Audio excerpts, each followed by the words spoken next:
just as in the olden time, Odin, the thoughtful god, gave his eye in pledge to the wise giant, Mimir, at Mimir's well, for a draught of primeval wisdom. So men, longing for knowledge and loving the history of old Germany, sought for the great goddess Saga with untiring diligence, until at length they found her. She dwelt in a house of crystal beneath the cool flowing river. The eager inquirers went to her, and asked her to tell them about the olden times, and about the vanished races which had once ruled, suffered, fought and conquered, in the north of Europe. They found the goddess sunk in dreamy thought, while Odin's ravens fluttered around her, and whispered to her of the past and of the future. She rose from her throne, startled by the numerous questions addressed to her. She pointed to the scrolls which were lying scattered around her, as she said, "Are ye come at last to seek intelligence of the wisdom and deeds of your ancestors? I have written on these scrolls all that the people of that distant land thought and believed, and that which they held to be eternal truth. I went with these mighty races to their new homes, and have faithfully chronicled their struggles and attainments, their deeds, sufferings and victories, their gods and their heroes. No one has inquired for these documents in the long years that are past, so the storms of time and the glowing flames of Surtur have caused the loss and destruction of many of them. Seek out and gather together such as remain. Ye will find much wisdom hidden therein, when ye can read the writing and understand the meaning of the pictures." The men sought out and collected as many of the scrolls as they were able. They arranged them in order, but found, as Saga had told them, that very many were lost, and others only existed as fragments. In addition to that, the runic writing on the documents was hard to read, and the true meaning of the faded pictures uncertain. Nevertheless, they allowed no difficulties to terrify them, but courageously pursued their work of investigation. Soon they discovered other records, or fragments of records, which they had supposed to have been lost. What the storms of time had scattered in different directions, what ignorance had cast aside as worthless, they brought to the light of day, often from hidden dusty corners and from the cottages of the poor. They arranged their discoveries in proper order, learned to read the mystic signs on the documents, and the veil fell away before their increased knowledge. The old Germanic world, with its secrets and wonders, and the views of its ancient people regarding their gods and heroes, which were formerly lost in the darkness of the past, were now visible in the light of the present. We intend to give, in the following pages, the treasures that were thus rescued from oblivion, and to interweave with them many scraps of information which are rapidly dying out and being forgotten. We have endeavored to make the book as interesting as possible, to induce both the young and the old to examine of what Teutonic genius was capable in the early dawn of its history, a history which in modern times has shown its descendants crowned with immortal laurels on many a blood-red field of battle. The religious conceptions of the most famous nations of antiquity are connected with the beginnings of civilization amongst the Germanic races. If we unflinchingly follow out the traces of a common origin, in spite of the difficulties in our way, we shall often find that the gods of the heathen Asgard, and the tales about them, though apparently dissimilar, really have their basis in the customs and opinions held in the country in which they all had their birth, and that in their early stages they were more or less connected. Although in Central Asia, on the banks of the Indus, in the land of the pyramids, in the Greek and Italian peninsulas, and even in the north, where the Celts, Teutons and Slavs wandered, the religious conceptions of the people have taken different forms, yet their common origin is still perceptible.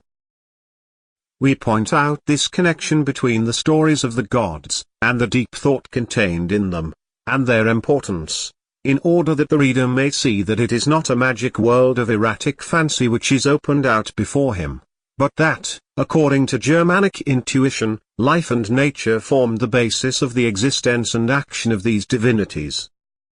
Before we proceed to study each individual deity in his fullness and imposing grandeur, let us, for the better understanding of the subject, rapidly pass their distinguishing characteristics in review. The myths and stories of the gods of Norse antiquity come first in order. We shall see, as our work goes on, that their origin is to be found in the early home of the Aryan races in the Far East, when the spirit of man in the childhood of the world bowed down before those phenomena of surrounding nature which exercised a decisive influence on the struggles and life of humanity. Our ancestors, like all other primitive folk, believed firmly in the personality of these phenomena. All occurrences in the external world, the causes of which were unknown, and all facts of mental perception gradually assumed a human form in the mind of the people.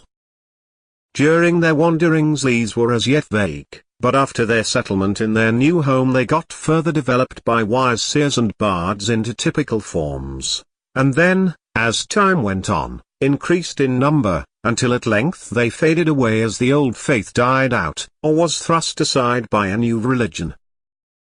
Besides this, we find that many mythical figures arose from the Teutons being brought in contact with other nations. Others again, and these the greater number, were due to the idiosyncrasies and characteristics of the Germanic race, and to the climate and mode of life pursued in their new home.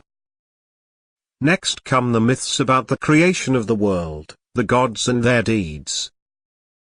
The gods, their worlds and deeds in the abyss of immeasurable space. The ice streams, Eliwagga, roll their blocks of ice, the heat from the south creates life in the frozen waters, and the giant Ymir, the blustering, boisterous, erratic, untamed power of nature, comes into being. At the same time as the clay giant, arises the cow, Au the Malot.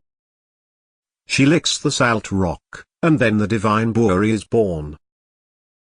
His grandsons, Odin, Willi, and we, conquer and kill the raging Ymir, and create the world out of his body.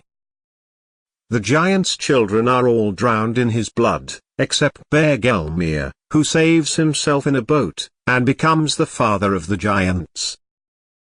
The flood is here described, and the giants are to the northern mind what Ahriman, the principle of evil, was to the Iranian. The gods point out to the sun and moon, day and night, the courses they must follow in chariots drawn by swift horses, after having completed which they are allowed to sink into the sea to rest. The deities created the first men out of trees Ask, the ash, and Embla, the alder. Odin gave them life and soul, Gnir endowed them with intellect, and Lada with blood and color. In the dark caverns of the earth the black dwarfs, or elves of darkness, creep about and make artistic utensils for the divine Issa, the Asses, by whom they were created. The elves of light on the contrary, have their dwelling place in the heavenly realms. The latter are pure and good, while the former are often wily and treacherous, but still are not bad enough to be the companions of the wicked giants, known as the Jotuns, who continually fight against both gods and man. As we learn from the myths which follow, two horrible monsters are allied with these giants, and they are to help to decide the last battle. They are the Fenris wolf and the Midgard snake, which latter, lying at the bottom of the sea, encircles the earth, the dwelling place of the living, and they are abetted by direful Hel, the goddess queen of the country of the dead. Hidden or chained in the depths out of sight, these monsters await their time. In like manner Dark Surtur, with his flaming sword, and the fiery sons of Muspel, lie in ambush in the hot south country. They are preparing themselves for the decisive battle, when heaven and earth, gods and man, are all to pass away. Odin, Woden, Wotan. The scene changes. The separate figures of the gods stand out in their characteristic forms as northern imagination and Germanic poets have created them in the likeness of their heroes. First of these is Woden, the Odin of southern Germany, the god of battles, armed with his war spear Gungnir, the death-giving lightning flash, and followed by the Valkyries, the choosers of the dead, who consecrate the fallen heroes with a kiss, and bear them away to the halls of the gods, where they enjoy the feasts of the blessed. In the very earliest times all Germanic races prayed to Odin for victory, as we shall see further on. He it is who rushes through the air in the midst of the howling storm, with his tumultuous host, the wild hunt, following after him. In the arms of Gunnlod he quaffs Odrora, the draught of inspiration, and shares it with the seers and bards, and with those warriors who, for the sake of freedom and fatherland, have thrown themselves into the fiery death of battle. Trusting in his wisdom, he goes to Wafdrednir, to take part in that contest in which the fighting consists of the clash of intellect against intellect in enigmatical speech, and he is victorious in this dangerous combat. Later, he invents the runes, through which he gains the power of understanding, penetrating and ruling all things. Thus he becomes the spirit of nature, he becomes All-Father. Frigga, or Freya, and her handmaids next to Odin appears Frigga, the mother of the gods, seated on her throne Hildskaf. Amongst the Germans she was looked upon as the same as Freya, the northern Freya, and was worshipped as the all-nourishing Mother Earth. 3 divine maidens formed the household of the goddess. Her favorite attendant Fulla or Plenty, helps her to dress, and carries her jewel case after her. The undaunted horsewoman Nya, bears her orders to all parts of the 9 worlds, and the faithful Helen protects her votaries. Frigga holds counsel with her husband regarding the fate of the world, or sits in her hall Fensel, with her handmaids, and spins golden thread with which to reward the diligence of men. In later traditions she is sometimes represented as a cunning housewife gaining all her ends by craft, but in the old legends she is uniformly represented under the names of Holder and Birchta, as the benefactress of mankind. She furthers agriculture, law and order, apportions the fields, consecrates the landmarks, keeps and takes care of the souls of unborn children in her lovely gardens under the streams and lakes, and takes back there the souls of those who die young, that their mothers may cease to weep. As Holder or Dame Gode, she appears as a mighty huntress, devoted to the noble pursuit of the chase. The maidens of the northern Freya are called Siofna, the Lady of Sighs, Lofna, whose work it is to bring lovers together in spite of every obstacle, and the wise Wara, who listens to the desire of each human heart, and avenges every breach of faith. Thororthana, whose turn it now is to be described, is the ideal of the German peasant, as untiring at work as in eating and drinking, open-hearted, therefore often deceived, but when made aware of the deception that has been practiced on him, terrible in his wrath, and overthrowing his opponent with fierce and mighty blows. He receives Mjolnir, the storm hammer, from the dwarfs who made it for him. He conquers Alwise, the all-wise, in a battle of words. The giant Hrungnir pays for his temerity in challenging him to fight, with a broken head. When deceived by Utgard Loki's magic, it is only want of opportunity, not of power, that prevents him taking vengeance.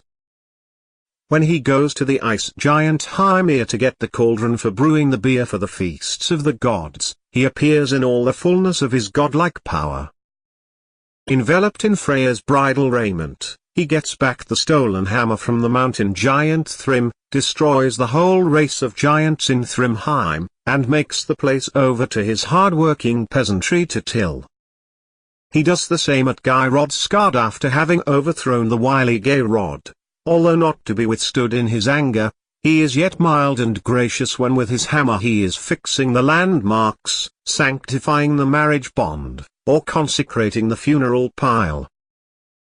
Then he is the god who blesses law and order and every pious custom. For this reason he was deeply reverenced in all German and Scandinavian lands, and it is only the later Scalds, as is seen in the Harbardlay, that make his glory less than that of the hero god Odin. Tyrchus, or Zeo. And now, tall and slender as a pine, brave deer comes forward. He has only one hand, for when the terrible Fenris wolf grew so powerful that he even threatened the gods themselves in Asgard, Tyr ventured to chain him up with bonds that could not be unloosed, and in so doing lost his hand. He bears a sword as his proper badge, for he is the god of war. The German people held him in high honor under the name of Shasorzio. Heru, Chiru or Saxnot. Another naked sword flashes on the wooded heights in the land of the Cherusei. It is the weapon of the sword god Heru, Chiru or Saxnot, who some think is no other than Tyr. Of this weapon saga tells us that it causes the destruction of its possessor, should he be unworthy of owning it, but that in the hand of a hero it brings victory and sovereignty. Heimdall Orija. The third sword god is known as Heimdall Orija. He always appears with his sword girded to his side, and is the watchman stationed at the bridge Bifrost to protect Asgard. He lives on his heavenly hill near the bridge, and drinks sweet mead all day. The faintest sounds are heard by him, and his piercing gaze penetrates even rocks and forests to the farthest distance. Then again he goes out into the world of men, and makes laws and ordinances. He blesses the human race, and keeps clear and visible the line of demarcation between the different classes. Bragi and Iduna. Heimdall is born of 9 mothers, the wave maidens, and Bragi also, the god of poetry, rises upon the waves from the depths of the sea. Nature receives him with rejoicing, and the blooming Iduna marries the divine bard. She accompanies him to Asgard, where she gives the gods every morning the apples of eternal youth. The Wanes. Njorda. Freyr. Freyr. The Wanes are probably a race of gods who were worshipped by the earlier inhabitants of Germany and Scandinavia. Their war with the gods points back to the battles fought between these people and the invading Germanic races. At the conclusion of peace, the Prince of Men, Njorda, his son bright Freyr, and his daughter Freyr, are given as hostages to the gods, who on their side give up Mimir and Onir to the Wanes. These Wanes rise to high honor and receive widespread adoration. Fate, Norns, Hel, Valkyries or Log, Fate, a power impossible to avoid or gainsay, rules over gods and men. It is impersonal, and bestows its gifts blindly. Out of the dense darkness surrounding it on every side, it also comes forth in visible shape as Regin, and guides and rules all things, and sometimes in the form of the gods, determines the life and actions of mortals. The Norns come out of the unknown distance enveloped in a dark veil, to the Yggdrasil. They sprinkle it daily with water from the fountain of Erd, that it may not wither, but remain green and fresh and strong. Erd, the eldest of the 3 sisters, gazes thoughtfully into the past, Werdandi into the present, and Skuld into the future, which is either rich in hope or dark with tears. Thus they make known the decrees of Olog, or fate, for out of the past and present the events and actions of the future are born. Dark inscrutable hell holds sway deep down in Helheim and Niflheim. According to most ancient tradition she was once the Earth Mother who watches over life and growth, and who finally calls the weary pilgrim home to her through the land of death. In the poems of the Skalds she becomes the dark, terrible queen of the realm of shades, who brought death into the world. She has, however, no power over the course of battles where brave men struggle for the honor of victory. Their Odin's wish maidens, the Valkyries, rule and determine the fate of the combatants.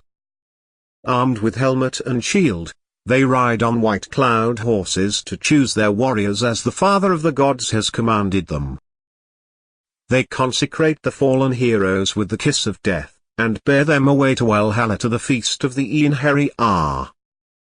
Ogre and his companions. Ogre Orla moves about on the stormy seas accompanied by his wife Ran. ogre is of the race of giants, but lives in friendly alliance with the gods. His comrades are the Mummel King, the Wonderful Player, and the Nixies, Nex, and water sprites.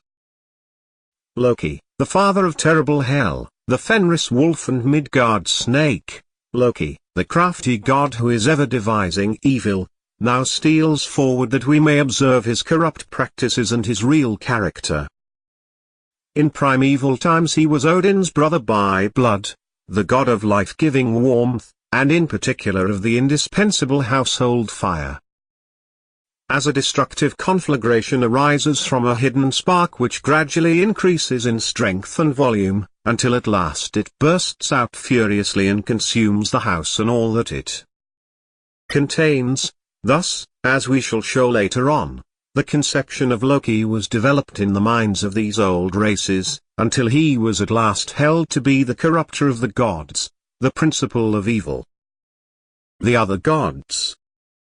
As regards the other gods, the silent Wider, son of Odin, first appears, armed with a sword and wearing iron shoes. Joyfully he hears the prophecy of the Norns, that he should on a future day avenge his father by killing the destroying wolf, and that he would afterwards live forever in blissful peace in the renewed world. Then comes Hermodja, the swift messenger of the gods, who fulfills his office at a sign from Odin. Another avenger, the blooming Wali, is received with acclamation when he enters the halls of Odin, for he is the son of Odin, and the northern Rinder is chosen to avenge bright Balder the well-beloved, and to give the deadly blow which shall send dark Hodder down to the realms of hell. So the story brings us to Balder, the giver of all good, and to Hodder, who rules over the darkness. The myth tells us how both fought for the sake of the lovely Nanna, and how the former received his death wound by magic art. His son Forseti, who resembles his father in holiness and righteousness, is the upholder of eternal law. The myth shows him to us seated on a throne teaching the northern Frisians the benefits of law, and surrounded by his 12 judges, all of whom are somewhat like him both in face and form. The Golden Age. From this brief glance at the individual gods we pass on to the description of the events which concern these divinities as a whole, and which lead up to the epic poems in which they figure. The Golden Age, the time of innocence, is next to be described, when the lust for gold was as yet unknown, when the gods played with golden discs, and no passion disturbed the rapture of mere existence. All this lasts till Gullveig, Goldor, the bewitching enchantress, comes, who, thrice cast into the fire, arises each time more beautiful than before, and fills the souls of gods and men with unappeasable longing.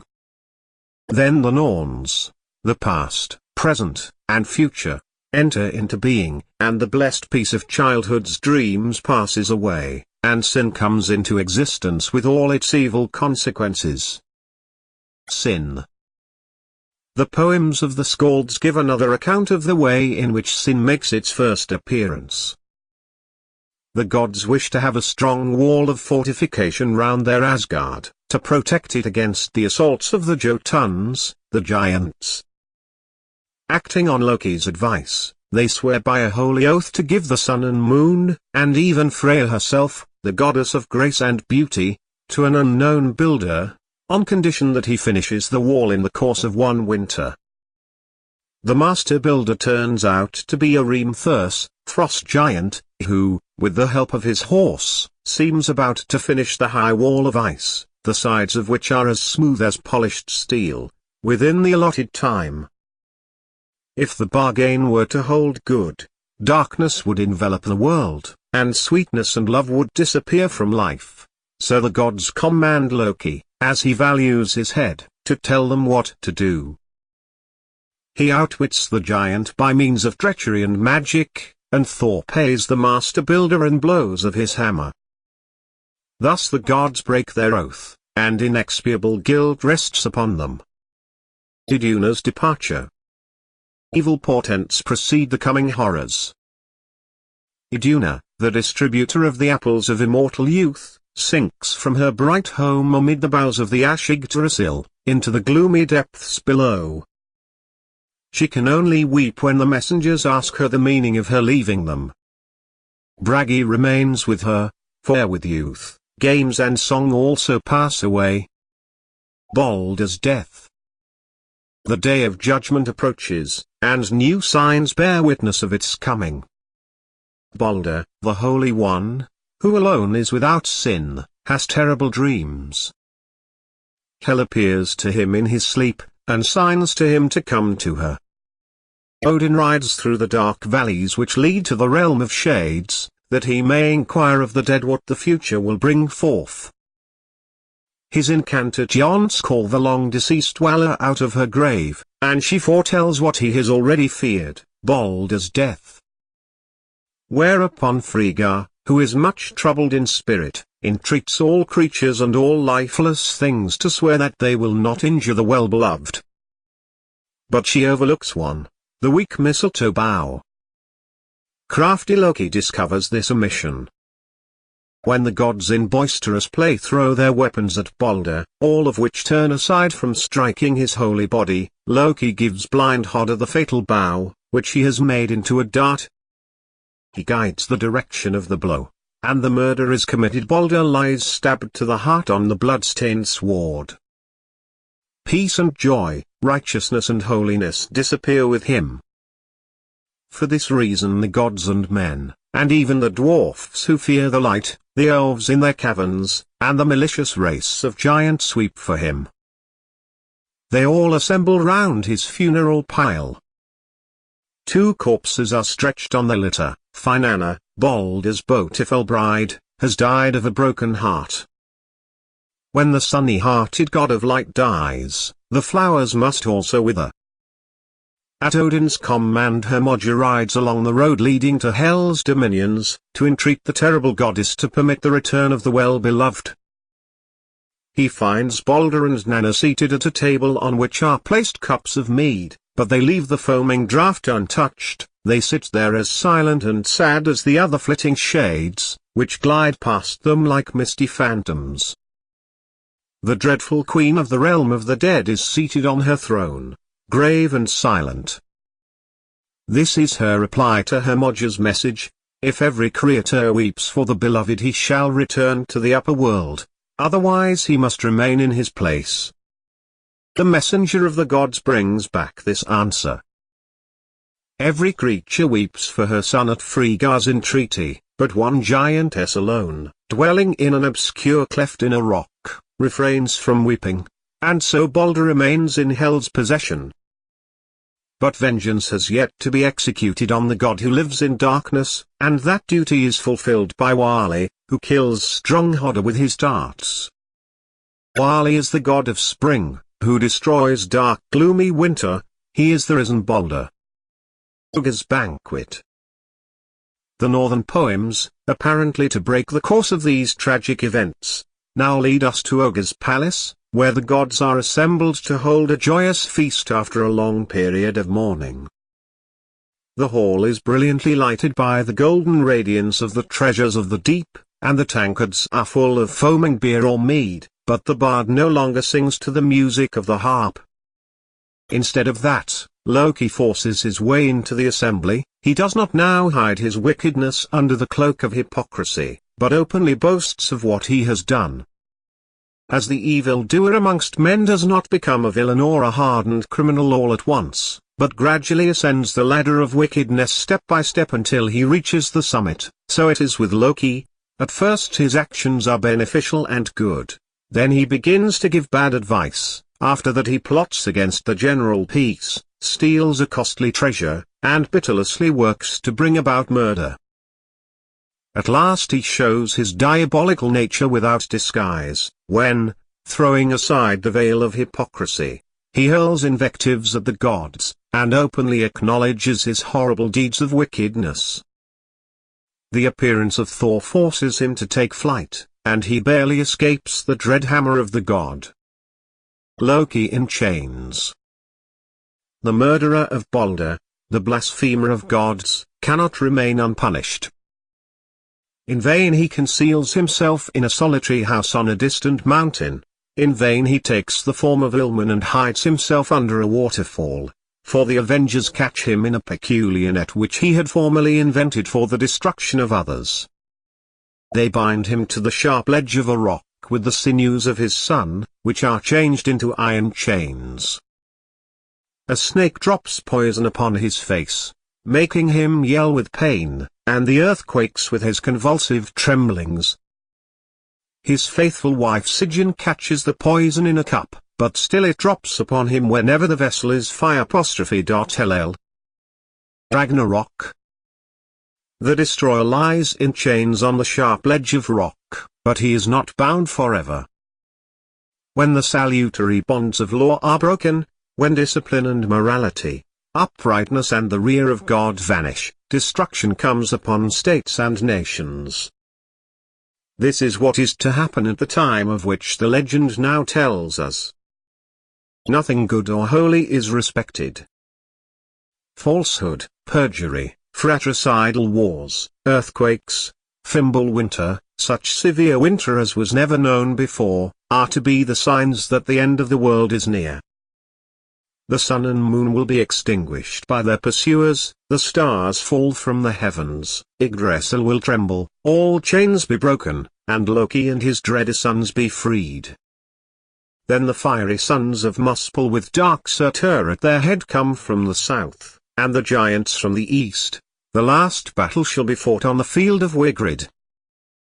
There the enemy's forces are drawn up in battle array, and thither Odin goes to meet them with his host of gods, and his band of Ainariah.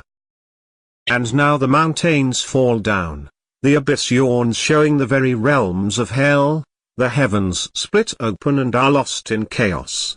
The chief warriors, the strong, are all slain in that deadly fight.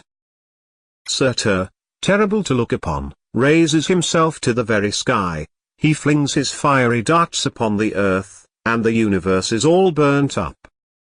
Our forefathers' conceptions as to the last battle, the single combats of the strong, the burning of the world, are all to be learnt from ancient traditions, as we find them described in the poems of the Skalds. The renewal of the world. The myth compensates for the tragic end of the divine drama by concluding with a description of the renewal of the world.